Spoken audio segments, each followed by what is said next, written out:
Et puis sortent, maintenant, dans quelques jours, Certaines ombres rêvent de Véronique Biéfenot. Alors Véronique Biéfenot est quelqu'un qui a pas mal de cordes à son arc artistique, puisqu'elle est écrivain depuis pas mal de temps déjà, elle est comédienne, elle a aussi travaillé dans la mise en scène, et elle est à ses heures plasticienne. Elle a commencé à publier des romans qui ont eu beaucoup de succès chez Héloïse d'Ormesson, qui ont été repris en livres de poche. Et souvent, ce sont des romans qui sont très très bien vendus, qui ont eu beaucoup de lecteurs. Et puis elle a eu une phase d'écriture à quatre mains avec le regretté Francis Danemark, des livres très différents de ses premiers livres. Elle a comme ça des périodes, je dirais, d'écriture. Des livres, je n'irai pas jusqu'à dire gentils, parce que tout de même, mais des livres qui bienveillants, voilà, de bienveillance. Et là, on tombe dans toute autre chose. On est, d'ailleurs, on le voit très bien à la couverture, on est à la limite du roman et du conte. C'est une histoire d'amour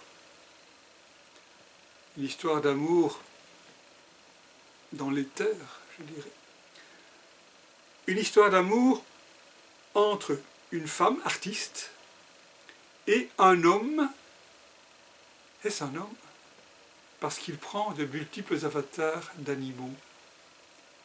Il est tantôt un chien, tantôt un serpent, tantôt un oiseau, un cheval.